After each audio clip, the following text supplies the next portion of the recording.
Hello, beautiful people. Welcome. If this is your first time here, welcome back. If you are a returning supporter, I want to say thank you to all of the channel members. I hope that you are enjoying the benefits of being a member of this channel. I want to say thank you to Journey with Kiki, Kimberly Davis, Happy 1178, and Lovely Samira. Thank you again for all of your love and support. Up next, we have the disclaimers, and I will be right back. Hello, beautiful people. Welcome. If this is your first time here, welcome back. If you are a returning supporter, I'm here to give you the disclaimers for this here live. Listen, I do not tolerate disrespect. That's in any way, shape, form, or fashion, whether it's towards me, towards anyone that appears on the screen, towards anyone that appears in the chat. If you have not decided to be a better person, most people will tell you to leave, but I'm going to tell you to stick around because maybe something that is said today will encourage you to do so. Now, I am not a mental health professional. I am just one woman willing to share my personal experiences to let you know two things. One, you are not alone, regardless of how much you feel like you are alone, how many times you have felt that, you are not alone. And number two, you can overcome anything that life throws at you. There will be curse words, there will possibly be tears, but knowing me, it probably will be. And my opinions are my opinions. Your opinions are your opinions. We are here to have a nurturing conversations in regards to our opinions so that we will have a better understanding of each other. That's all I got for right now. I hope that you enjoy this nurturing conversation. Let's get to it. Wait. If you haven't already, go ahead and hit that thumbs up button that helps me say suggested on YouTube. Make sure that you type in the chat, also leave a comment, and share it with your friends. That's all I got. Let's get into this conversation. I love you. Peace. Hello, beautiful people. Hello, hello, hello. Welcome. Again, if this is your first time here, welcome back. If you are a returning supporter, I am Chelle. I am Aisha, also known as Chelle, and this is the Nurturing Conversations podcast. I'm sorry, my eyes have been watering all day. They've been burning and watering all day. So I will be doing this quite often. I don't know why they've been doing that. Maybe I just needed to cry or something. I don't know. But okay, today's nurturing conversation, we're going to talk about unrealistic expectations. And a lot of these topics that I talk about on the Nurturing Conversation podcast are things that I have personally experienced or things that I have personally overcome. And I feel like if I share them with somebody, maybe it'll encourage you to find the strength to overcome, let you know that you can overcome, and just be a great testament to life and all that life brings us. So, when I was thinking about unrealistic expectations, if you don't know, I am currently on a journey of healing and self discovery. This is year number 3. It has been one of the greatest decisions outside of therapy that I've made in the longest time. Um, I realized that I have placed a lot of unrealistic expectations, and unrealistic expectations have stopped me from accomplishing a lot of things that I wanted to do in life. Um, Many of those unrealistic expectations, I'm gonna keep saying that because that's tonight's topic. Many of those expectations came as a direct result of things that I experienced, of things that I was told, of the environment in which I grew up in. There were a lot of things that caused me to look at life in a different view.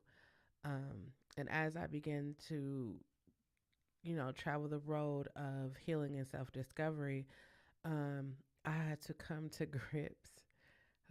Hello, MLW fisherman. I had to come to grips with my expectations. Many of you know if you've been here before. I had to come to grips with the expectations that my parents weren't your average American, average parents. Periods. I'm doing this because most people um, say average, but my parents weren't regular parents. My childhood wasn't regular. When you think of your mother and father, you probably think like, yeah, they're going to buy me everything I want. They're going to give me, they're going to protect me. They're going to do all of these different things. And so my expectations for them, for me, was unrealistic. I'm saying that now as a 42-year-old woman. And that's because I had so many expectations of what, you hear like um, your mother is supposed to make sure you have all of like everything. You're supposed to buy you anything. And it was really bad. It was really bad because I was the only girl. And so everybody around me thought that I was just like the spoiled one. Like I just got special treatment because I was the only girl, when in reality, it was not like that at all. Um, it was the guys that got special treatment, and I feel like I got pushed into being stronger, being more. I don't know what the word I'm looking for here, but I got pushed into being more independent. That's what I'll say. I got pushed into being more independent. And so, being pushed into being independent, my expectations of life, my expectations of people, situations were definitely different. I um, I was sharing with someone. I got interviewed on another person's podcast, and they were asking me about my life or whatever. And I was sharing with them how I went to predominantly white schools, right? So I'll leave with my unrealistic expectation. I feel that as human beings, we all have this thing on the inside of us. Like, yeah, there's people out here who hate people because of their race or all of that, right? But I really feel at the core, like we all just have love. We just need to tap into it, right? So when I was in high school, I went to predominantly white schools. I grew up in the hood. I grew up surrounded by African American people. That's where I grew up. So to when I first went to predominantly white high school, it was a complete culture shock for me. I went there like, I'm gonna do good. I'm gonna have the opportunity to show and prove. And then when I got there, it was just what I did not expect. It was firsthand experience in racism. It was met with I not feeling good enough to be at the school. Um, it was ooh, I should have. I think I said in my disclaimers there will be tears. Um, it was just a lot. It caused me to look at myself. Like I am very confident in myself.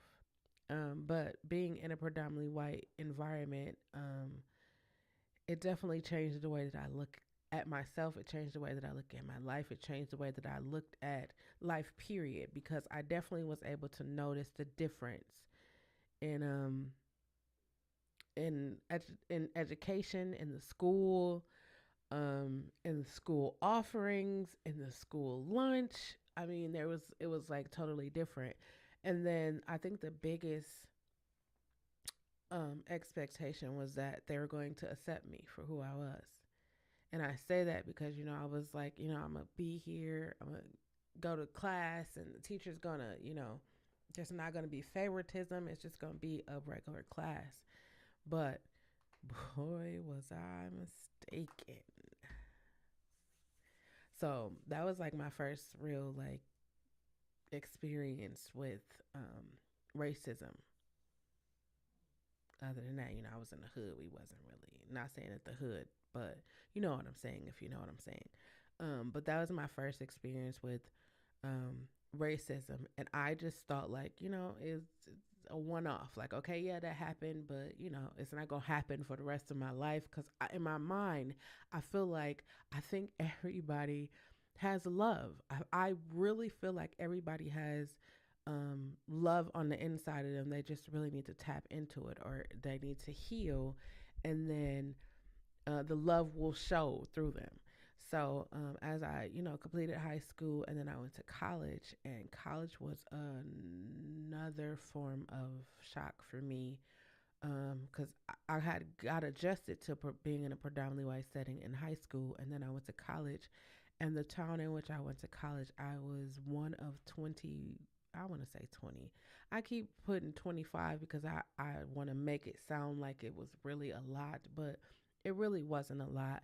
So we integrated um, the town in which I went to school. And that sounds so weird to say because this is 1999. And so I'm talking on this podcast, and then after the podcast, like I became overwhelmed because it was like I unlocked all of my experiences there. So I'm like, yeah, I'm gonna go to college, and I'm gonna major in music, and I'm gonna sing, and I'm gonna do. I had all of these hopes, dreams, and aspirations. I really wanted to go to medical school so that I could be a pediatrician, and then that was an unrealistic expectation because I got sick, and then being sick as a young person or as a teenager, it definitely changed how I looked at life. I think it was more so me being able to see my mother as I'm sick and they telling her what's going on with me, and then just the sheer look of terror in her face. And then that kind of like changed my. I don't think I could go to. I don't think I could go to medical school. I don't think I could be a pediatrician because I could not. Like I, I used to say like I would be the doctor that's in there crying. I know you got to sign Hippocratic oath, all of those. I know you got to do all of those things, but I would personally be the doctor in there like I'm so sorry to tell you this. Like I would be bawling. Like I would have to have a nurse or somebody tell them because I couldn't tell them that their child is sick. Like I couldn't. I just couldn't do that. I couldn't do that. And as I began to grow, I was like, you know what? Let me figure out what it is that I really want to do in life, and I really want to help. I want to be a light. I want to share love, and I want to pump this world filled with positivity. That's what I want to do, and that's what I've been doing for the last 3 years. And I've been having the best time in doing so. But one of my in doing that, one of my unrealistic unrealistic expectation is that people will receive positivity well. um, as I've been going on this journey, and I'm juicing, I'm sharing positive affirmations, I'm sharing positive quotes, I'm just speaking, like being positive, encouraging, loving, supportive. And sometimes that is met with, why are you doing that? What is your ulterior motive? Or why is this happening? And for me, it's just like, I just want to help. I just want to love you. I just want to let you know that I'm here to support you. But then I start to understand that many people don't come from an environment where there is love and there is support and there is positivity. So it's hard to receive that if you have never been exposed to that in your life. Um, I had the unrealistic expectation that I would be doing a lot of YouTube videos. Yeah, I had planned. My plan was to do a lot of YouTube videos. And then as I began to watch my old videos and just watch previous things that I had released on the channel, I was trying to find what I felt comfortable in doing. I felt like because I was going on a journey of healing and self discovery, I was bringing you guys along on that. And then it was like I have grown from when I first started the journey until now, and I don't want to do anything that doesn't feel right to me. And I feel like these nurturing conversations definitely feel right to me because I feel like we as people need to talk about more things. And karaoke feels right, juicing and workouts feel right, and I just got to find that other piece of content that feel right. And I'm not like rushing into figuring that out. I'm just, you know, seeing what works and what doesn't work. Um, another un another unrealistic expectation is that I have for myself is um, anytime there was something that I wanted to do that was unfamiliar with me, I would hype myself. I would hype myself up to do it, and then previous to now, I would hype myself up to do it, and then when it came time to do it, like I would chicken out of it. I would be so hype. I would be so like, yes, I could do it. I'm able, like I would have all of that. And then in the end, fear would always get the best of me. So when I crossed over into 2023, well, actually, it was after I had a major surgery. I was like, I'm going to do everything I ever wanted to do in life. I don't care how afraid I am, I'm going to do it. So I said, I'm going to operate in fear. And people was like, what do you mean you shouldn't do it if you're afraid? I was like, no, I have to do it because if I don't do it while I'm afraid, fear will continue to win. So this year I embarked on a lot of different things. It's only March, but I've embarked on a lot of different projects, and operating in fear has definitely helped me uh, put push past it. Operating in fear helped me to push past the fear, and now I'm in a place where I could reflect on a time where I wouldn't have done or I wouldn't be doing what I'm doing now. A great example of that is this podcast. Um, Before I actually put the name of Nurturing Conversation, I was concerned that, why would people listen to me? Why would people listen to me? Why would they tune in? Am I that funny or am I that entertaining or am I even saying anything that will connect with people? Like these are the thoughts and things that were going through my head. And then um, my expectation became if I can just reach one person. That was my expectations, just one. Before I was like, yeah, everybody gonna love it because I'm talking about positive stuff and I'm sharing steps on how you can change your life and you can heal and definitely go to therapy. And I'm like, everybody gonna love it. And then as I, ventured out, it was like some people are comfortable where they are. Some people are comfortable um, walking through life numb. Some people are comfortable on a hamster wheel. Some people are just comfortable with where their life is right now. And for me, I won't be comfortable. I won't be comfortable until I can see generations of my family healed, until I can see generations of my family living to their truest potential. And until that happens, I won't get comfortable. I mean, I really feel like I have so many things that I want to do. Um, and, when you're sitting and you're making like January comes and it's like New Year's resolutions or vision boards, or you have this manifestation of things that you want to do, and then you do them with the expectations that they will happen, right? And then something happens in your life and you're like, oh, I don't know if I'm going to do that, or I don't know if I can do that, or I don't have the finances to do it. It's always something that keeps us from being or obtaining those things. And for me, it was fear. Fear was my unrealistic expectation. And it's so wild because I would say that I want to do these things and then I'd be presented with the opportunity. And here recently, um, before if I get presented with an opportunity, I would like, ooh, I need to, ooh, my, it was like a little, hesitation there. But now it's like, no, I'm going to do this. I said I wanted to do it, got it on my wall, my vision, got it on my vision board. This is what I want to do. And so I was presented with the opportunity. And then, it's like, can I really do this? Like, I don't feel like there's anything wrong with asking yourself those questions because sometimes we need to ask ourselves these questions, right? Like, do I really want to be a millionaire? Because most people be feeling like, once I get rich, all of my problems that I have right now is going to be good.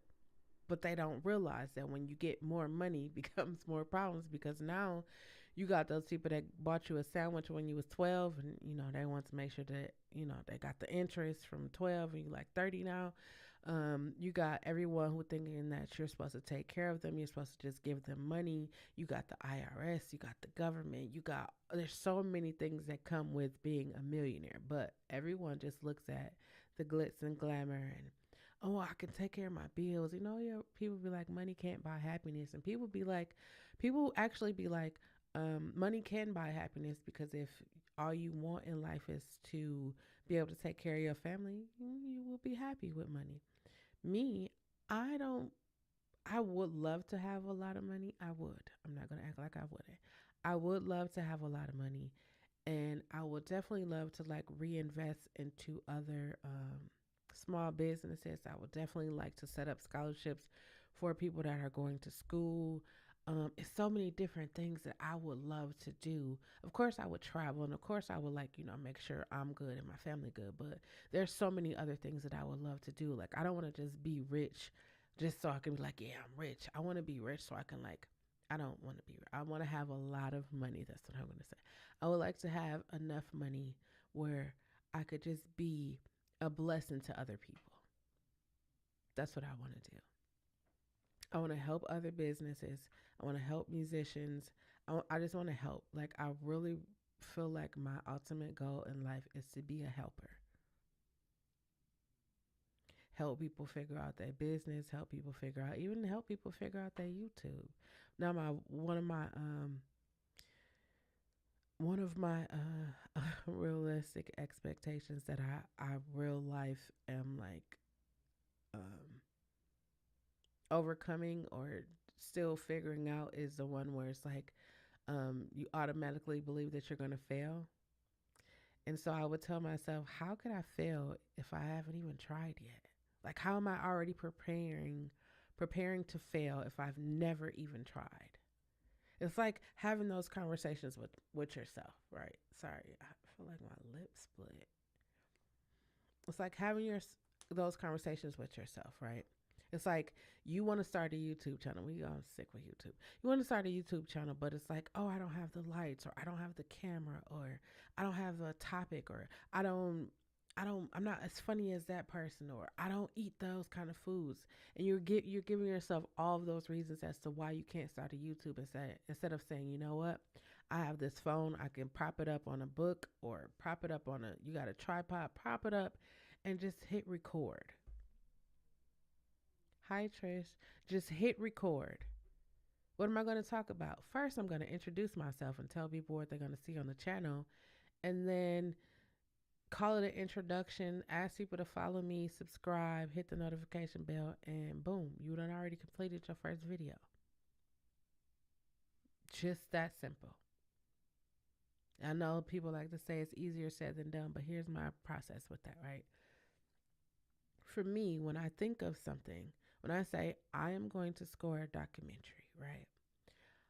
The moment I say that, I'm going to figure out how I can, the next moment, I'm going to be figuring out how I can score a documentary, what I need to do, who I need to talk to, what I need in order to be able to complete that. That's what I'm going to do.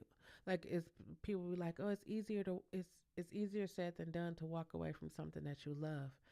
Um, I want to say that if the something that you love is causing you more harm than it is good, it should be it should be nothing for you to think of yourself than the situation that is going on. But as I was talking to someone this week, I realized that it is not, we are not taught to care for ourselves.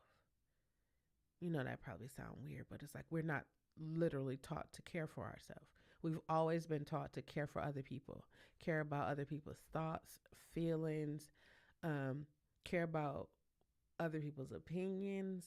When in reality, the most important opinion is yours. The greatest love of all. I don't know if y'all heard Whitney sing that, but the greatest love of all, and in my opinion, is the love that you have for yourself. Here, I'll tell you why it's the greatest love of all. The love that you have for yourself will allow you to look after yourself. It'll allow you to keep yourself protected. It'll allow you to raise your self-esteem, your confidence. It'll allow you to accomplish the things that your wildest dream. It'll allow you to accomplish that because you have belief, faith, and trust in yourself. And then when you fully love yourself, it's nothing for you to love someone else. It's nothing for you to give of yourself to someone else. And when I say give of yourself, I mean like sharing resources, thoughts, experiences with someone else. Sometimes we experience things in life and we just keep it to ourselves. Like we feel We feel like we're the only person that's going through it, or we just don't want anybody to find out because we're going to feel embarrassed or we're going to feel ashamed. And for me, I feel like that's what keeps a lot of people stagnated because they're afraid of what someone else thinks about them. I was telling somebody, I said, um, in my life, I decided to share the experiences that I went through because I wanted people to know, like, you're not alone. You might feel like you are the only one that have ever in life experienced that, but you're not. You're not alone. There's other people um, who have experienced things that you have. It's just they're not going to talk about it. They will never. They will. It's in the back of their mind, hidden behind a vault. No one will ever get to it. And for me, I feel like I had this thought, and I was like, if I feel like this, I wonder how many other people feel like this. I wonder how many other people feel like um, their parents failed them. When I was growing up, I definitely was like, yeah, my parents failed me. They completely failed me. But then when I went to therapy, as I began to go to therapy and as I began to understand the human experience and understand my parents, it was like, no, they did the best that they could and they set me up for greatness. My parents set me up for greatness. It's like I was thinking, like, when you're younger, you like and you're like 16, 17, and you're like, oh, I can't wait till I get grown so I can get out and I'm gonna get my own house. I'm gonna have my own family. That's one thing that I be hearing that I have heard a lot in my life is people wanting their own family. And it's like, oh, I'm gonna make my own family. Um, and then they grow up and then they make their own family. They make their own family and it's not what they thought it was going to be. People have expectations of like, yeah, I'm going to get this job, I'm going to be rich. And then they get the job and then they realize like it's a dead end job and they're going to keep working the job because it's like I have no other source of income. I don't have any other skills and talents. So let me just stay here. And I feel like a lot of times we get comfortable.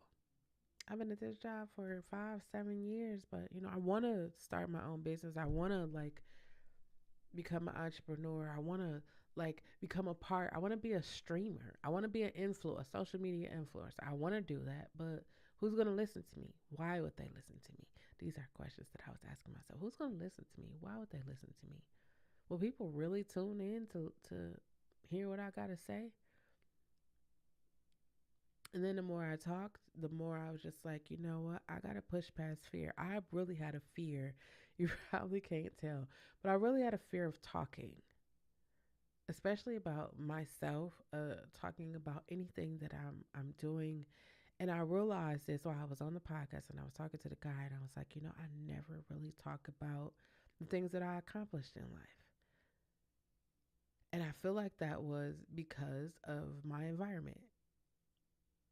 I wasn't, like, I'm not like, yeah, I made history 2 times in 1 year. I probably said it maybe 3, 4, 6 times since it happened. But other than that, I don't really be talking about that. Like they're like, tell us about your business, and I'm telling them about my business. And as I'm talking about my business, I was like, oh my god, I done won 2 awards. I'm all of these different things, and I was like, I've become so um insert word here to celebrating that I just didn't celebrate. And I promised myself in 2023 that I'm going to celebrate everything. Everything. If I tie my shoes correctly, I'm going to celebrate that. I feel like we need to do a lot more celebrating. And I'm saying this for me. I think you should do a lot of more celebrating. We are still alive. It is a global fucking pandemic. We're still alive. That's something to celebrate. I'm celebrating coming up. It'll be a year since my major surgery, and I'm sort of kind of getting back to normal, sort of.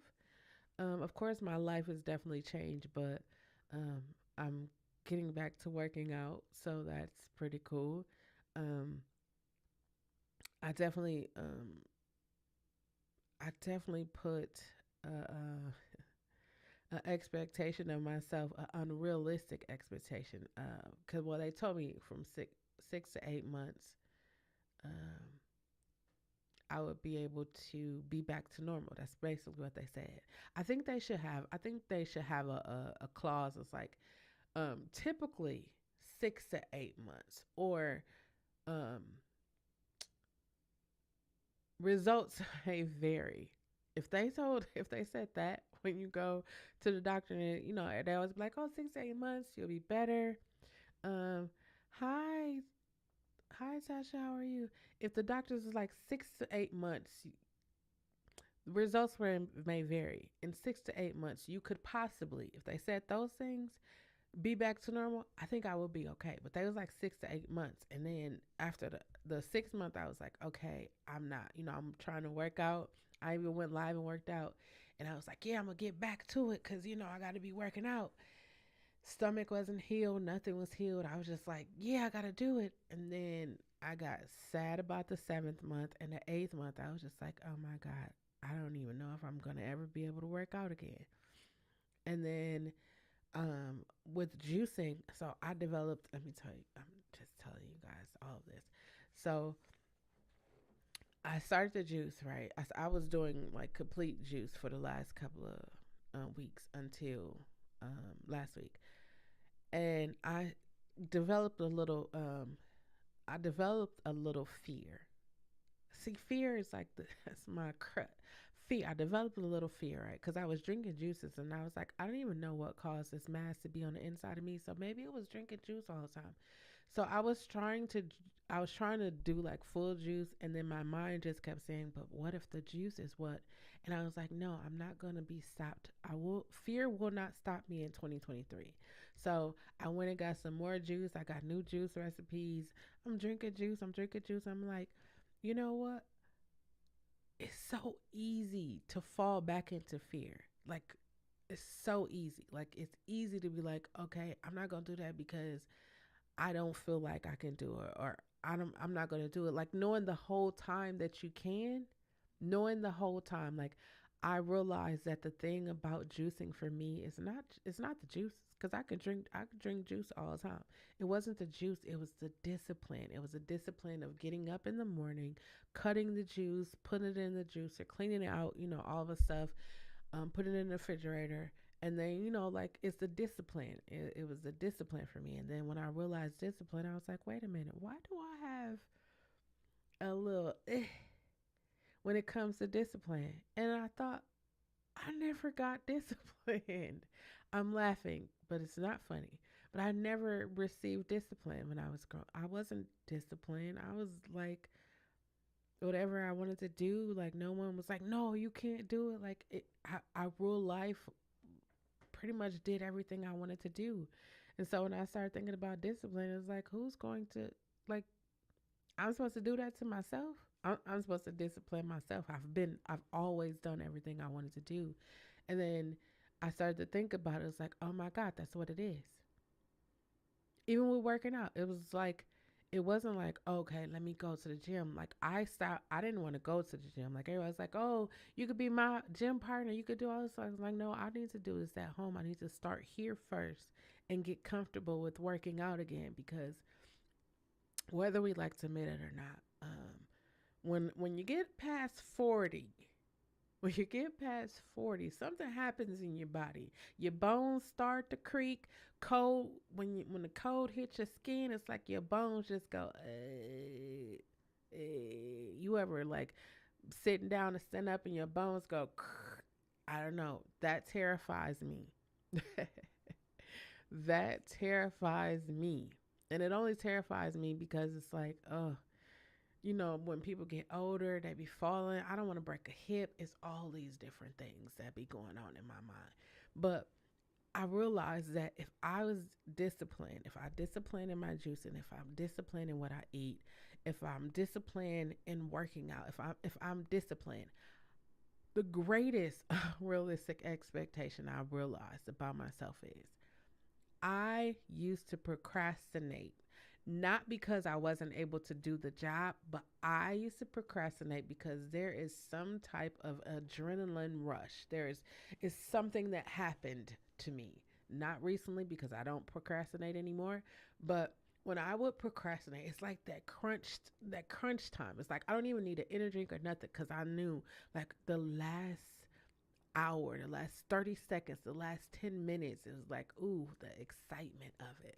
Let me get it done. And then I submit it. And then it's like, I could have did that earlier. I could have did it knowing when the deadline was. I could have did that. But then it was like, what satisfaction would come with that?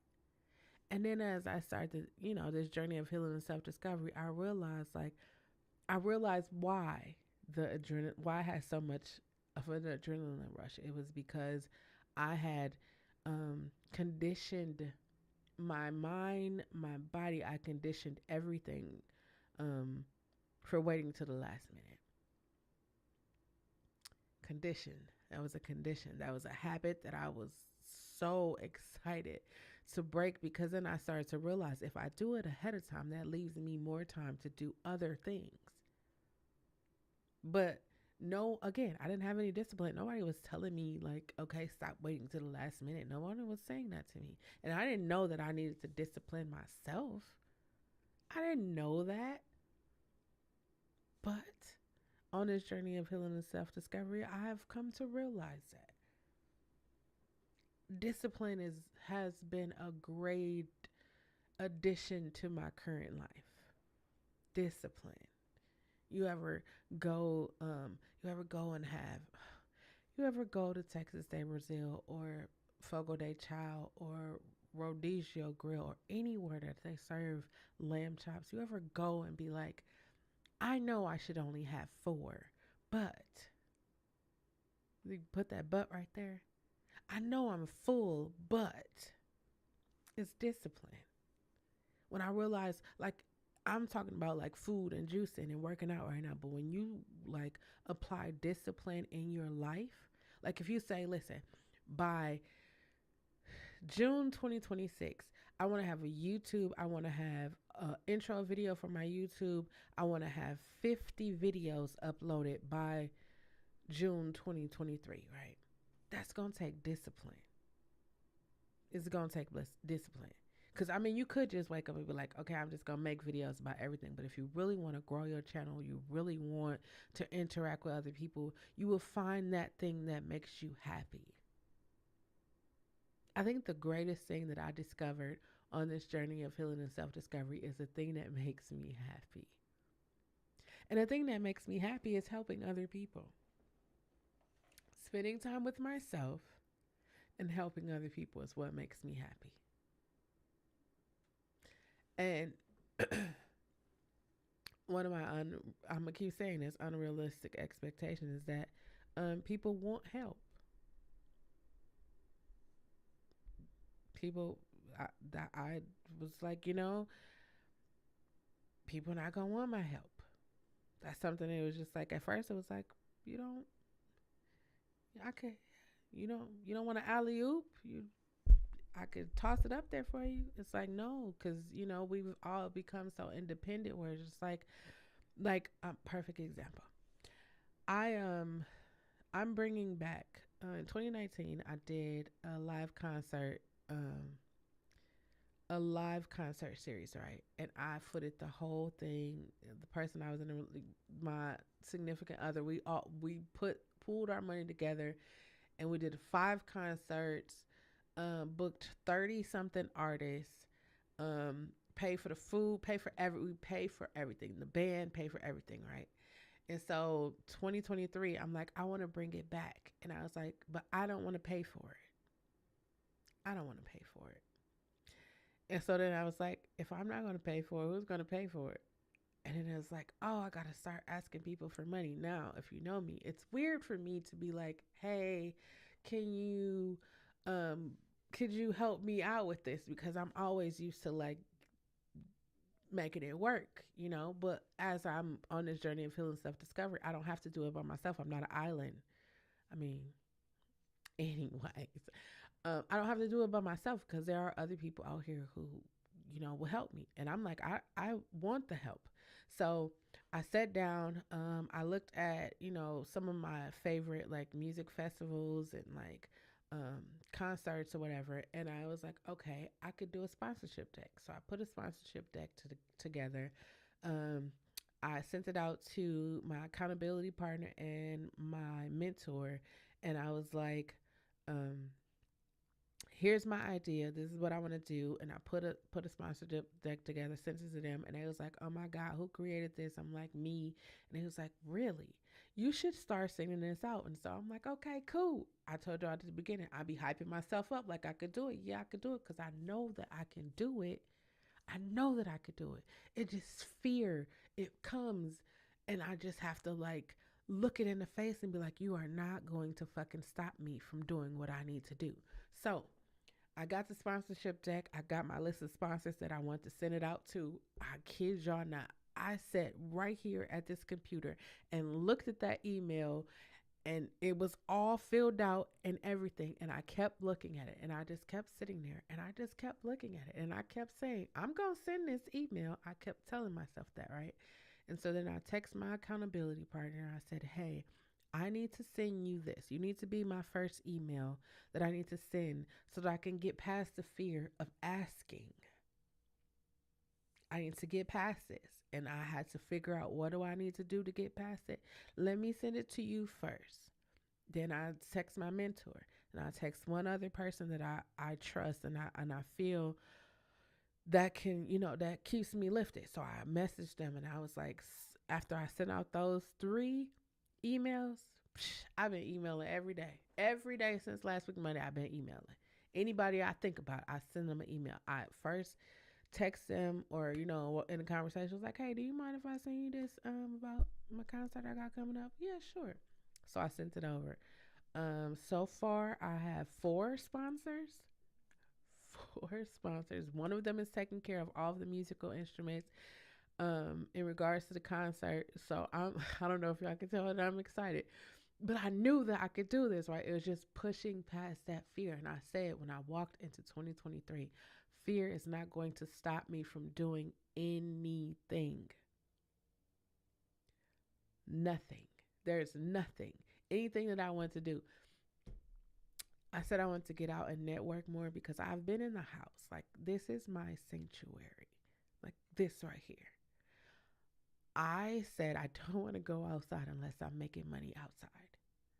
That was, it could have been considered an unrealistic expectation, but it's not, because when I go outside, I am making money. I'm doing things that could potentially bring me in money. Actually, sitting here has definitely been a great asset for me because I on my vision board I put 7 streams of income, and YouTube being one of them. This podcast has actually turned into a stream of income that I didn't foresee that.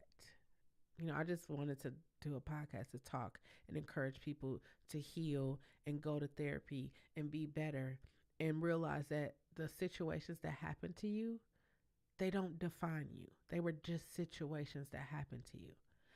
I there's this filter on TikTok.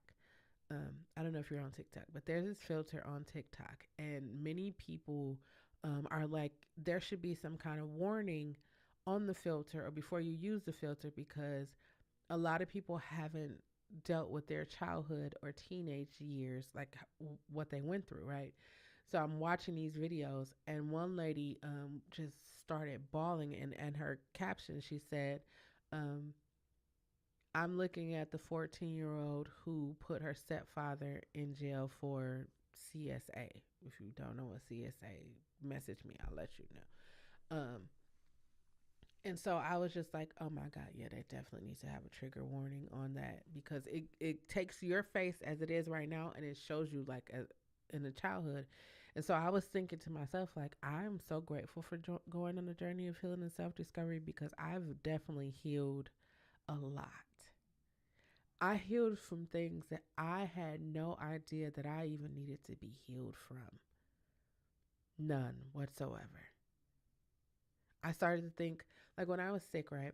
I'm sick. I have like staples from the top to the bottom, from the root to the. I got staples, right? I'm still trying to break my neck and do things for people. I'm going above and beyond. Just like, I'm not even thinking about myself. I just had a major surgery. I was not thinking about myself. I had this unrealistic expectation. Like, if I don't do it, no one else would do it. That was my expectations. And then I was like, hold on, wait a minute. You just had a major surgery. If these grown ass people can't take care of themselves, they don't need to, you don't need to do it. If they can't take care of their stuff, you don't need to do it. You are not their parent. You are not their girlfriend. You are not their wife. You are not any of those things. If they can't do it, hey, I ain't gonna say that that was like easy to for me to say. That was actually really hard because I've never said it before. Like when I first started telling people no, hey, could you do this? No. At first, that no was a little, no, I'm not gonna be able to do that. But then when I got in the rhythm of it, it was like no. Before you'd be like, hey, could you watch my kids? And you'd be like, no. And cause I gotta go, you be like no, and then you give them an excuse or a reason as to why you can't do it. Now I just be like no. Or my favorite, everybody who knows me know my favorite. It's a no for me. It's a no. I've learned to put myself first. And that's why I say the greatest love is loving yourself, because when you put yourself first, there will be so many things that you will not do. So many things. When you really love yourself, if your boss asks you to work overtime and you know he's not gonna pay you for that overtime, and you might really like your boss is really cool, you're gonna think about yourself. You're gonna think like, I could spend more time at home. There is a movie series that I want to catch up on. I can go hang out with my mama, my kids. You could spend that time. I could put that time into starting my own business.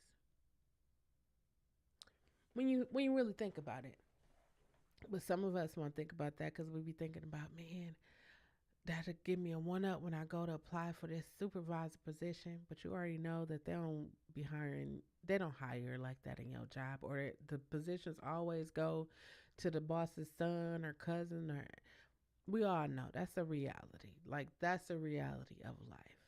I was telling someone, I was like, I think they should I don't know if it's still streaming, but I said, I think they should like hype up the Truman Show again. I think they should. I think people should watch the Truman Show. Someone said, I was talking to people about the UFOs. I don't know if y'all saw the UFOs or y'all heard about it, but um, I was like, I was talking. I was like, the fact that people actually think that we are the only people on this planet is hilarious to me. That's hilarious to me. And if he was like, wait, you believe in aliens? Shoo, shoo. I believe in a lot of things. I do. And I don't believe in a lot of things, but I do believe that there is another being here on this planet. I mean, think about all the organisms that we got. Like, think about when they go into the deepest part of the ocean. Y'all don't start me on. I'm not going to go on a tangent with that. That's an unrealistic expectation to think that you are the only person.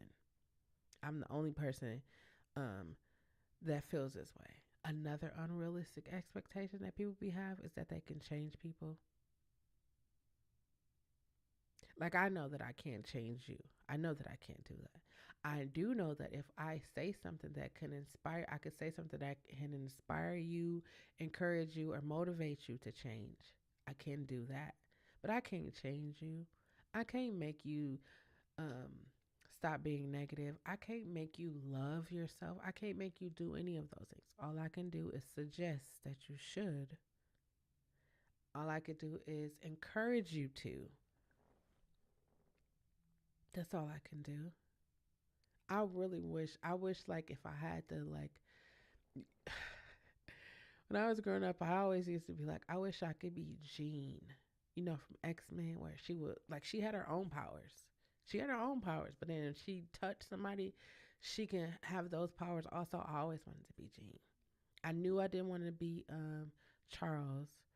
You, you see where I was going with the X-Men. I knew I didn't want to be Charles because I could not deal with everyone's. That's like, people like, oh, I wish I could read people's minds. Oh, I don't. I wouldn't want that one. I definitely will wish to be Jean Grey, who also becomes a phoenix. But I would wish to be her just because I will want to like know. I always want to know like what other people experience. Like I want to know like other people's lives. Like even when I was going to school, right? I went to a predominantly white school, and people would think like, okay, you at a white school, so these kids are, they got, they uppity, they got all of this. And then I was looking at those kids like, damn, you ain't no different from me because we in the same boat. You just live out here and I live in the hood. And it was crazy because I connected with some of those kids like that. Even when I went to college, man, this one time I was at college, right? And one of my friends was like, "What the fuck am I gonna do?" Like their parents had like gave them a bunch of money, just because. Like their parents gave them a bunch of money just because, and they sitting over there like, "I don't know what the fuck to do with this. What am I gonna do? I mean, I got everything I want." And I'm just looking like, "Damn, I wish somebody would send me some money like that." And you're like, "You guys want to go?" Yes, I do. Yes, I do. Yes, I do. But then when I think, well, when you think about it, it's like people's lives are so different. So different. Like, I was telling somebody, I am so grateful. I am so grateful for growing up in a family that encouraged me to talk. I am so grateful to grow up in a family that showed love, that expressed love. And I'm not saying this to make you feel bad. I'm just saying this to like say, while your situation that you grew up in probably wasn't the greatest, someone's someone outside of you family situation wasn't great. I'm grateful that I had people to ask me how my day went, what was going on with me, how was I feeling, what was I thinking, what do I want to be when I grow up. I was asking my friends like, no one has ever asked you what your hopes, goals, and aspiration was, and they was like, no, I don't even know what that means. Like I don't, and I'm looking like I was shocked. Like I'm still shocked to even talk about it. Like nobody ever asked you what did you want to be when you grew up. And it makes so much sense for me. It's like I just had this idea. Like I thought that people that had two parents in the household that come from, that was who parents are married, I thought their life was just amazing. I kid y'all not. It was an unrealistic expectation. I thought their life was amazing. I thought like, why would y'all have any problems? Because y'all got two parents. And then I started talking to people who had two parents in the household, and I was just like, holy shit, y'all just like me. But nobody will ever know that y'all just like me because y'all, people definitely be painting on pictures. They be definitely be putting on for other people. Me, what you see is what you get. I basically told YouTube my entire life, not just YouTube. I told everybody my entire life, and that's because I want to be transparent. I want you to know, like, hey, I'm not out here. I'm not out here saying I'm the greatest person or I'm the most positive person because there's probably somebody more positive than me. But what I am saying is this: if I know, I'm going to tell you. If I don't know, give me a couple of days. I'll figure out. I'm willing to. I recognize humanity. That's what I recognize. So like when I see other people, the first thing is like, oh no, he just come from a bad home, or she. No, I don't think about that. I wonder, like my mind is like, what was their day like? You ever go, if you eat fast food, you ever go to like a restaurant, or you even go to a store and you at the cash register, and the person in front of you is like cussing out the cashier, and you just sitting there and you just looking like, for me, I'm sitting there looking like, what kind of day did they have? Like I get we all be having really shitty days, but I'm never going to take out my shitty day on you. Like parents be having shitty days at work, and then they come home and like start yelling at their kids and taking it out on their kids. Them kids ain't had nothing to do with your day. You and your partner have a bad, situation. Now you taking it out on get them kids that had nothing to do with your day. Your significant other didn't have nothing to do with your day. That's why I be feeling like if a lot of us go to therapy, if a lot of us start healing, and a lot of us start having conversations about how we feel and applying words to our emotions, That's this would probably be considered an unrealistic expectation, but I really feel like if more people talked about the shit that they went through in life, especially especially parents. If parents talked about the shit that they went through and they be honest with their children, it'll definitely curve a lot of things that are happening in life right now. It definitely will. If more parents spent time rather than money, I know it's like, yeah, but I give my kids money and I just be thinking like, those kids don't give a fuck about your money. They care about you being there, your love, your support, your time. That's what they care about. But sometimes we as adults, we don't be thinking about that. We think they gonna be good with whatever we give. You gonna take whatever I give you, granted. But at the same time, they would rather just have you there. If you were growing up and you was like you had plays or basketball games, football games, or whatever you did, you just wanted somebody to be there. You wanted to be able to look up in the stands. You wanted to be look out there. You singing at the program. You wanted to be able to look out there. Even you probably can't really see, but you just wanted to know that they were there. And it made you feel good. It made you feel confident. It made you feel like, yeah, I got a support system. I was just staring with somebody. I was like, if we think about how many adults are walking around here broken from the families they grew up in, broken from situations that happened to them in their childhood, just broken from relationships, broken from life, just completely broken. And then when you become an adult, when you become older and an adult, and you probably like a teenager if you're watching this and you're experienced, but when you become an adult, you start to have feelings of guilt and shame and embarrassment because it's like you don't I had to do that to survive, or whatever the situation is. And then it's like, let me keep this part of me like hidden. And so you don't do things in life because it's like, I don't want people to know, like people will find out. And then I said to myself, I was in there. I'm not just saying you, I was in there too. And I thought to myself, I need to say these things out loud. And YouTube, this podcast just happened to be where I said it, but I said I need to say these things out loud because the more that I hold it in, the more that I'm afraid of somebody finding it out, somebody's going to find it out. And then when they find it out, you know how people be knowing your business, or they find out something about you and they wait to a good time. It seemed like the time be ordained from heaven, like the exact time. Like they couldn't have picked a better time. It always happened that way. And then when the shoe drops, it just be like, damn, and it'd be so devastating for me. It's just like, if I tell you about me, if I tell you about everything that has to do with me, if I've cleansed myself, if I heal, forgive, and let go, there's nothing that you can say. You could find People can find out whatever they want to find out about me and try to say, hey, look what I know. It's not gonna bother me because that's a part of me that is healed. That is a part of me that I am no longer hiding. It's out in the open. And then as I as I'm journeying down this road, I've heard a lot of people say that hurt people, right? So here's my unrealistic expectation.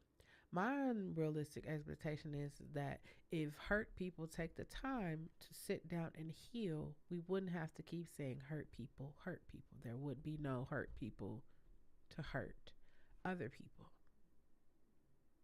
It's bonkers for to me for people to know that they are hurting and still operating in hurt. I was telling someone like I knew that I was hurt. I knew that I felt disappointment. I knew that I felt all of those things, and I tried to just like work through it because that's what I'm used to doing. Like if you've been made a lot of promises in your life or told people it's going to take you here, do you used to hurt. You used to disappointment. You used to people letting you down. You used to that. So you just pick it up and move. That's what you do. You pick it up and move. I was so used to picking up and moving that I was just moving and grooving like, yeah, let me get through. And then I said, no, Chelle, we not doing this. We not doing this. So I sat down and I acknowledged the hurt. I acknowledged the disappointment. I applied words to my emotions. And when I tell you guys, you know what? I did a I did a couple of weeks ago, I did a podcast and I asked, who are you without your traumas? Like if some people actually healed from their traumas, they feel like they wouldn't be as popular. They wouldn't be like people wouldn't care. And it's people out here real life feel like that. Like people only like me because of this. And for me it's like I don't want people to like me because I spoke out about being sexually abused. I don't want people to like me just because I want people to look at me and see me. That's what I want. I don't want you to like me because, yeah, I overcame that, but I don't. I had a really bad breakup over social media. I don't want you to like me because of that, because you feel bad for me. I don't want you to feel bad for me. I want you to feel happy for me. I want you to look at me and be like, damn, she's such an inspiration to me. That's what I want to be. Inspiration. I want to be motivation. I want to be a great support system. That's what I want to be. And when I realized about myself, it was like, I'm not carrying around that burden no more. You ever have something fucked up happen to you, and then you watch the person that did the fucked up shit to you, and they look like they is living their best life. Oh, they look like oh, they look like they living their best life. You ever saw it? You ever saw somebody who owed you money, and then you see them out and they partying, they buying bottles, they buying new clothes, they buying all that, and they still owe you money? You ever look at them and be like, damn, they look so happy? Oh, they look like they happy. They just living their life, and you sitting over there like, they owe me money. They did this to me. They made me feel. You ever had those moments? I don't want that in 2023. I don't want to survive a global fucking pandemic, a level one trauma surgery, a cancer scare, and still be stuck in fear. I don't want to do that in 2023. I don't have any more unrealistic expectations. Everything that I say I'm going to do, I am a woman of my word, so I'm going to do that. I'm going to do this concert series, and I'm telling y'all, I was shaking. I was literally shaking before I sent the emails out, even to my mentor and my accountability partner. I was shaking because that's something I've never done. I'm out here doing things that I knew that I could do, but I've never done them before. I literally start. There's a new platform. Um, I'll probably do a video about it. Maybe, maybe not. I don't know. But there's a new platform, and it's called Kick, right? And the payout is pretty good. And I just found out about it Friday. Actually, I found out about it Thursday night, and by Friday evening, I was an affiliate over there. And so I'm telling, when I said to myself, I got it on my board right here, 7 streams of income. And I don't want to leave from right here in this space of my house, of course. I don't want to leave unless I'm making money. Everything that I do, I want to make money. And not money just so I can be like, yeah, I'm rich. I want to make money because I do want to help other small businesses. I do want to take my mother on a cruise. It's so many things I want to do. Like, there's so many things I want to do. I want to do better. I want to offer better content. I want to do so many things I want to do. There's so many things I want to do. I'm telling you, when you heal of hurts, when you heal, like you don't just be like, okay, well that happened to me. Let me just, yeah, I'm gonna forgive, but I won't forget. And I'm not telling you to forget, but what I'm telling you is this, right? When you actually go into the back of your head, and you probably like, yeah, when you go into the back of your head, that room you got back there for every disappointment, every heartache, every time somebody disrespected you, we got a room back there, and we keep memory of everything. We remember everything. Somebody stepped on your Jordans when you was like 16, and you knew they did it on purpose. So you, every time you see them, you that's that person that stepped on my Jordans. You know I was gonna say the other word, but that's that person that stepped on my Jordans. Go into that room in the back of your head and start and just open the door and let all that shit fall out, and then just pick it up one at a time. Pick up the stuff that's falling out one at a time and deal with it one at a time. I'm not gonna tell you to open the door and deal with everything all at one time. No, you're gonna deal with it one at a time. When I began to think about um when I was like, why do I fear rejection? Why is that a fear of mine? And I thought I was able to go back to the beginning of my life where it was like I felt rejection from my parents and I knew that I was going to do whatever it takes to get their approval. I was going to do whatever it takes for no one to have any ill feelings towards me. I was going to do whatever it took. If that meant give of myself, if that meant give my money, if that meant if you needed to use my truck, whatever it was. I didn't have a truck at the time. I actually had a car, a Ford Tempo. Anyways, but if whatever I could do to make you happy, that's what I was doing. Go on a journey of healing, self discovery. Go through um therapy. Your people pleasing. I'm what? Why am I a people pleaser? Because I want people to like me. I felt that my parents didn't like me, so I don't want to have that feeling ever. I don't want to have that feeling ever. I don't. Now, as a 42-year-old grown ass woman, I don't care if you don't like me, and it's a journey. I just told you, like, I was definitely caring, but now it's like I don't care. Those things that I cared about at 18 and 42, I for sure don't give a fuck about. Don't care. And I know like they be telling us like, like when you're in your 20s, you gotta figure out your life or whatever. When by 30 you should have all this stuff. I was just like, shit. Nobody told me about 30s and 40s because the attitude I have right now, I'm not gonna say I don't have unrealistic expectations because I still have some, and it might people might consider them to be unrealistic, but I really feel like this concert series is going. I'm gonna tell y'all about it. I'm gonna invite y'all to it. I'm gonna draw y'all in more, but it's definitely gonna happen, and I'm gonna get way more sponsorship. When I got the sponsorship for the instruments, I already knew I was doing something. When I got a music company to sponsor the instruments and all of it, I knew I was on to something. I knew. I said it myself, and I'm sitting over here not wanting to ask people for things. You ever had that happen to you? You ever knew that you could do something, or you ever watch a television show and you like see somebody do something that you always wanted to do? You knew, and you be like, "Oh, I could do that better." You ever had that experience? I think 2023, I think we should just throw caution to the wind, throw fear to the wind, and just do whatever the fuck we want to do. That's what I think we should do for 2023.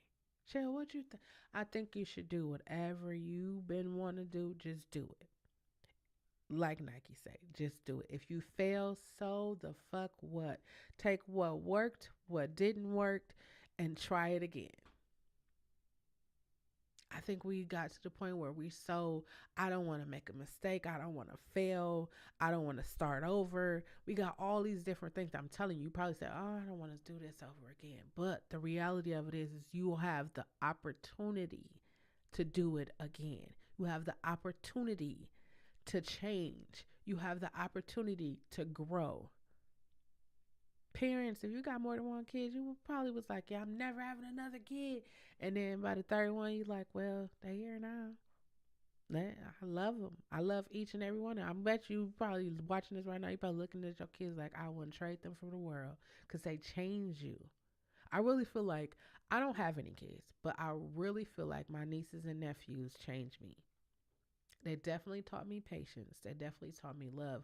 I look at them and I just want to protect them. I do. I want to protect them on all levels. Somebody was like, "Why do you your nieces and nephews just be talking to you about any and everything?" And they don't, they just like cartoon Spider-Man, um Bebe Finn. I don't even know what that is, but my niece knows. So we be watching that. And they just be wanting to talk to me about everything. And I sit and listen. Why do I sit and listen? Because if I don't listen, who's gonna listen?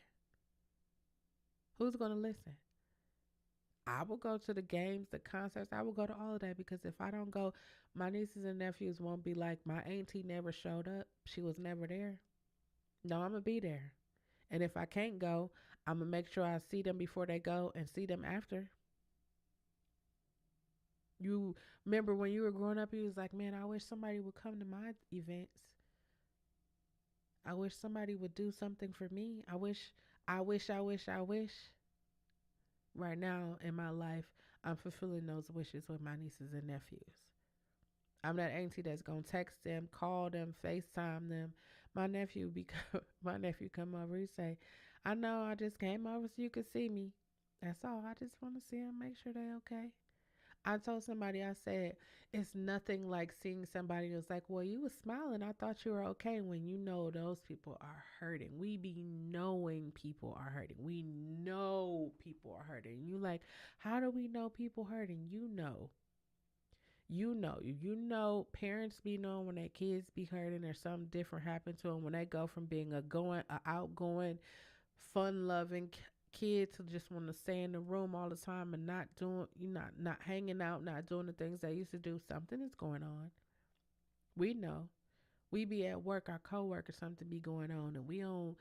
And you ever had that moment where it's like somebody dropping your spirit? I'm trying to explain. Somebody dropping your spirit, they drop on your mind and they drop in your heart, and you just be like, I should call them, right? You ever had one of those moments? Call them, text them, pull up on them, whatever, because we never know. But we ignore that because we be thinking like, oh, I got other stuff to do. When at that very moment, that person probably need you. They probably need you at that moment. I can tell you it's been countless numbers of times where somebody's dropping my heart and my spirit, and I don't give a fuck what time it is. I'm gonna send them a message. I'm gonna send them a message, and not just any message. I got this video thing, so I be video messaging them and say, hey, I don't know why. I don't know why. We don't be knowing why, but I felt compelled to call you or and say that I love you and I appreciate you and whatever else I feel compelled to send. And then every time it's a message that was timely. One time I got timely and then it was a heart. Because we never know. We all are going through this thing called life. Some of us, some of us by ourselves, and but we all going through this thing called life, and there's so many different expectations placed upon us. There's so many expectations just in life, period. And if we don't have an outlet to talk, if we don't have an outlet of support, of love, motivation, inspiration, encouragement, then we feel alone. And when we feel alone, we don't want to share how we feeling or what we thinking with other people. And then we become an island. And then when you become an island, it get real dark. But there's so much light in this world. And there are people like me who do love you. Somebody said, why you be telling people that you love them? Because I do love you. You don't know them people? I love you. I love you for watching this here podcast. I love you for being here. I love you for showing support. I love you for taking the time out of your day to come and hang out with me. I love you for that. I appreciate you. If no one told you today, I love you and I appreciate you. I am proud of you. I'm proud of you for sticking around for an hour and 18 minutes. I am proud of you and I love you. I really feel like if people heard that, like there was a time here where people were like going to work and they weren't coming back home. People were going to school and they weren't coming back home. And then you ever have that feeling like I think for me what happened to me when 9/11 happened and I like had this thing where I'm gonna tell everybody that I love them. When I'm talking to them on the phone or in their presence, I make sure I tell them as I'm leaving, I love them. You ever like think about like the last conversation you have with somebody and just be like, damn, I didn't get to say I love them. I be telling everybody. I tell y'all. I tell every platform I be on. I tell everybody I be talking to. I real life be loving people, and I really want people to hear that. I love you. I love you. I love you. I love you. I love you. I love you. I believe in you. I feel like if we say that more, I really feel like if we say that more, if we tell people that it's okay not to be okay, but it's not okay to stay there. It's okay to be sad, but it's not okay to wallow in sadness. Figure out what makes you sad, acknowledge the sadness, what made you sad, understand it, and figure out your next course of action from there. It's okay to be angry. Figure out what made you angry. Why did it get to the point where you have anger? Talk about it. Talk out what's going on with you. Talk about it. I remember back in the days they used to make fun of people that talk to themselves, and I was just looking like, shh. I be talking to myself also. I have those conversations with myself. You know, you be wanting other people to be like, girl, what's wrong with you? Mm-mm. I look at myself and be like, girl, what is wrong with you? Why is you do that? You, why? You ever ask yourself why?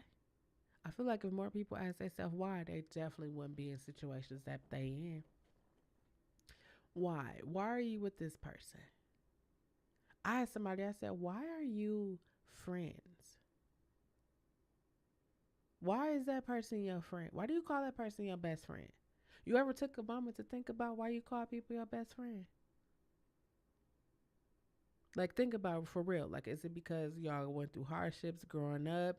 Is it because they gave you money? Is it because they you was their shoulder to cry on when shit got tough? Like, why are y'all real friends? Y'all have a real love for each other? Like, I don't want to say this, but I'm going to say this. Look at the person that you are sitting next to, or laying with, or you are in a relationship or married to. Why are you with them? Chelle, you can't ask some people to question that. Yes, I can. Somebody should have asked you. Somebody should ask you. You in a relationship and you know you're not happy. You know you're not happy. You know you're not happy. You gonna survive a global fucking pandemic and be unhappy. And this is where the unrealistic expectation come in because you thinking that they're going to change. You probably been in a relationship with them for 2, 3, 5, 7, 8 years and still holding out hope that they would change. The reality of it is if they wanted to change, they would have changed already. I think both of y'all have just gotten comfortable. You're comfortable. Long as he come home to me, long as she good, comfortable. 2023, I'm striving to be so uncomfortable where I'm just gonna be great. I'm gonna be I'm already in an uncomfortable place by asking for help, assistance, sponsorship, underwriting, but it's been great for me. And I would have never knew what was on the other side if I never crossed over to the other side. They be like, the grass is always greener on the other side. Sometimes it is. Sometimes you have to venture on over there to see. Not while you're in a relationship, though. Don't do it. I'm not telling you to cheat. Don't do that.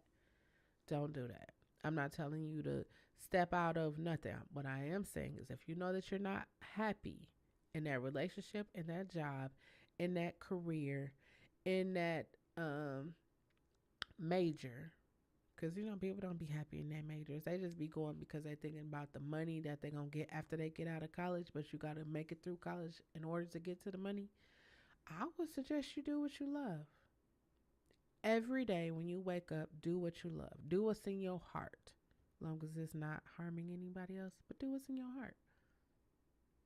If you want to wake up and just go feed the homeless, or you want to go and take care or go to the I don't know if you can go to the but help other people, less fortunate people. That's what I'm saying. If you want to do that, here's my advice. Don't take a camera with you. I know it's so tempting to do. I know we see it all the time. But for me, this is just my opinion, right? I don't think they I don't think we be thinking when we just be having a camera all up in people's faces, right? I know a lot of time we feel like, oh, I'm doing you a great service and you should be happy that I'm actually doing this. But in reality, they're still human beings. People people who are outside Some of them don't want to be outside. Some of them have mental illness and they don't, that's undiagnosed. And some of them have diagnosed mental illness that they need help with. Think about that before you put a camera in somebody's face. And I do things for people all the time, but I'm not want to be like, oh yeah, I did this for you. But no, it's like I would be mortified. I'm gonna say that I would be mortified if like I was doing something and somebody had a camera and was like, "Oh well, how do you?" No, no. I have this thing where I just like put myself in other people's shoes. I don't. It's not like I try to do it. I think it's just a part of me. That's just me. Like I think about how would I feel. How would I feel if I was somebody standing outside with a sign and I'm just trying to get some food. I'm just trying to get some money. First thing people be like, oh, they're going to smoke and drink. They're going to do all of that. I don't give a fuck what you do with it. I really don't. Because we don't be saying that when we pay our landlords and give our boyfriends, baby daddies, sisters, cousins. We don't be saying none of that. But when we see people in less fortunate situations, we automatically know what they're going to do with it. We don't. Because there was people out there. Y'all ever watch, what is his name? John Kahuna's. It's a Dateline thing where they was catching the people who was standing out there with the cups, and they was catching them. And then people, it was one lady, she was rich, and she was just standing out there with a cup, panhandling. And it was like, why do you do this? And it was just something that she just got into. I don't think that's something I would get into because I was there before, and no. But it was just something she did. A lot of those people, I'm pretty sure they don't want a camera in their face. I'm pretty sure you wouldn't want a camera in your face. But we got to get rid of the unrealistic expectations. I remember like people be like, you know what I'm trying to say? You know what I'm I can't read minds. I'm not a mind reader. That's why I be telling people to use your words. Because if you don't use your words, nobody will ever know what you're thinking, what you're feeling. Nobody won't know because we're not mind readers. You comparing, well, you knew? No, no, no. I don't know. You got to tell me. People be getting mad at me because I don't know. You got to tell me. You know what I'm talking about. I don't know what you're talking about. You got to tell me. Break it down for me. Help me to realize it. Because if you don't, I'm not going to be assuming. Mm-mm. I'd rather you talk to me and tell me about it. I was thinking about a situation that happened a couple of years ago, and I kept replaying the situation in my mind, and I was like, why is. And then it dawned on me like something else happened that I was not aware of, and that's why that took place. I wasn't aware of what was going on. I just happened to be an innocent bystander. I was literally an innocent bystander, and some other stuff had took place, and I was just caught in the crossfire of it. Wasn't trying to be. I was just in the wrong place at the wrong time. I was in the right place at the wrong time, and I was just thinking about it like, man, that could have been something totally crazy, but I have the ability to communicate. So I was like, hey, hey, hey, this ain't got nothing to do with me. I just came for the food. I got really good on this journey of healing and self discovery. I keep saying journey of healing and self discovery, unrealistic expectations, just because the more you say them, the more they stick to your memory. But on this journey of healing and self discovery, I realized that it is important to use your words. Apply emotions. Apply words to your emotions, because people won't know. People don't know. And if you feel like this, why in the beginning I said I don't tolerate disrespect, because people do a lot of disrespectful shit, and some people don't know that is disrespectful. Maybe because they grew up in a family where that's all they did was disrespect each other. They don't know. That just is normal to them. No, that's disrespectful. And sometimes when you tell people shit is disrespectful, sometimes they'll be like, okay, I respect you enough not to. Sometimes. Sometimes they'll be like, well, this is me and you can't change me. When in reality, it's not us. We just become products of our environment. And that's what they say, products of our environment. Yeah, but we gotta let go of the unrealistic expectations. That's all I got for this evening, y'all. I was trying to keep it down to an hour and 30 minutes. But y'all know me, I like to talk. Hi, Fancy. Thanks for coming. We're just talking about getting rid of unrealistic expectations, especially in 2023. Thinking that we can change people, um, thinking that people can read our minds, thinking negatively about ourselves. I'm telling y'all, every night at 9 o'clock, I get so stuffy. I don't even know what is going on, but I get my nose, everything gets so stuffed up. That's all we were talking about. Unrealistic expectations. Feeling like you're going to be rich and you're not even doing anything to become rich. Unrealistic expectations. Thinking that everybody owe you. Unrealistic expectation. Thinking about you, thinking that you are not, thinking that you are not worthy of love. That's an unrealistic expectation. Expecting people to hate you. Unrealistic expectation. Expecting people to be more concerned with your past and where you come from rather than just hearing you for who you are. Unrealistic expectation.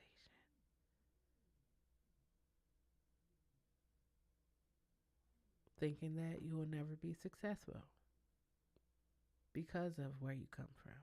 Unrealistic expectations. We have so many of them. There's like tons of them. I'm never going to get married. Why would anybody marry me? I can change him. I can change her. When in reality, we can't change anybody. We want to. It sounds good. It definitely sounds good. Oh, it definitely sounds good. We be thinking, oh, just because I know so and so, I'm going to get the job. Unrealistic expectations. People gonna agree with me because I say or I speak loudly about what I'm saying. No, no. Having a lot of money will make me happy. Unrealistic because again, happiness comes from here. Happiness comes from here. If you are not happy before you get that money, whew, because then you gotta think about it, right? You're gonna be looking at people. You probably won't be looking at people. Um, you probably won't be looking at people because you be like, yeah, I'm popular now. Like people, you don't like people gonna only want to hang out with you because you got the money. People gonna only want to kick it with you because now you footing the bill for everything. Cause you know when you get money, that's what you're gonna do. You're gonna foot the bill. You're gonna buy cars. You're gonna buy houses. We going to Vegas. Everybody, come on. We going to Vegas. You're gonna be the cash cow. That's what you're gonna be. The cash cow. That's what you're gonna be. The cash cow. That's sad to say, but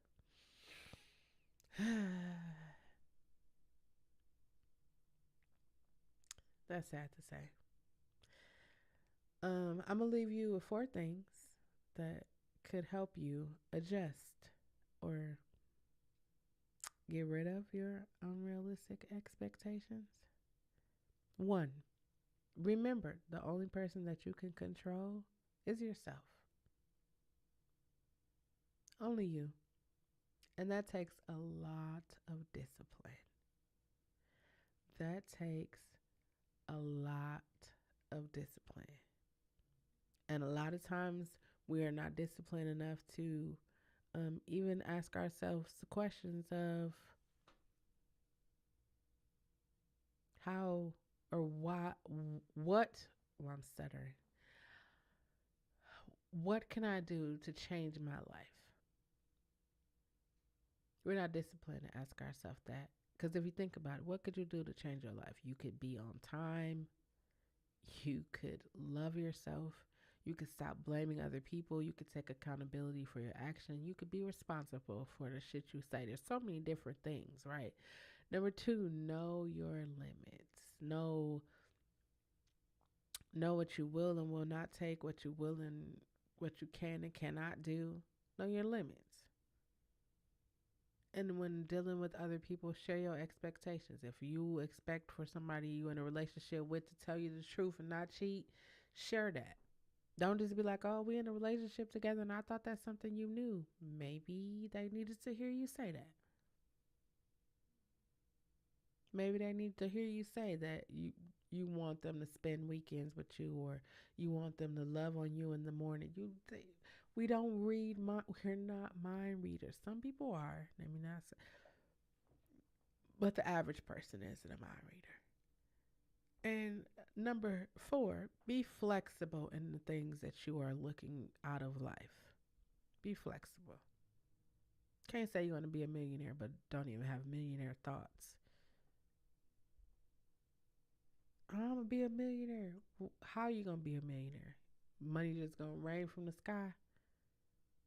The forecast say money is gonna rain. It's gonna rain money. Money is that's what it is. Everybody gonna be outside, and then because people don't have enough, they're gonna be trying to get you for your money. That's what I'm saying. Be realistic. Be realistic. For again, you cannot control anyone other than yourself. Remember that. Can't can't control nothing else but you. Number two, know your limits of what you can and cannot do. Number three, share your expectations. Use your words. Use your words. We can't read minds. And number four,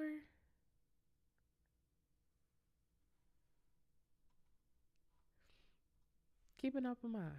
Be flexible. Be flexible in your thought processes. Be flexible in the things that you expect of yourself. Don't put too much on yourself. I know I'm focusing on yourself, because that's what we need to do. We need to be more, um, my brother call it, we need to have self-preservation. We need to think about us, especially if you're a parent. If you're not together as a whole, you can't help your children to be together. If you're not happy, you can't, your kids won't be happy because you're not happy. You could try, you could buy them everything in the world, but I guarantee you, when those kids get older, or when the people are older and they look back and it's like, I would rather have just your love and affection than all the shit you bought me. Like, you ever buy kids toys on Christmas Day and then they only play with the box and the wrapping? Anyways, that's enough. That's all I got. That's all I got. Thank you all for being here with me. Remember that it is important for you to use your words. That is the only way that anyone will ever know what you are feeling and what you are thinking. I will never let a live video, vlog, short, podcast, or anything that I present to you go out without me telling you to love yourself. That includes your faults, your fears, and your failures. Know yourself. Trust Trust yourself, because you will never lead yourself wrong. That's that small voice, large voice, that feeling you get in the pit of your stomach, those goosebumps, whatever it is. You know, whatever it is that speaks to you. Trust that, because you will never lead yourself wrong. And most importantly of all, just be yourself. Why? Because you need you. I need you. This great big old world needs you to be exactly who you were created to be. Anybody that cannot love, respect, or appreciate you for being authentically you does not deserve to be in your space. Set that boundary, stand 10 toes down on it. If you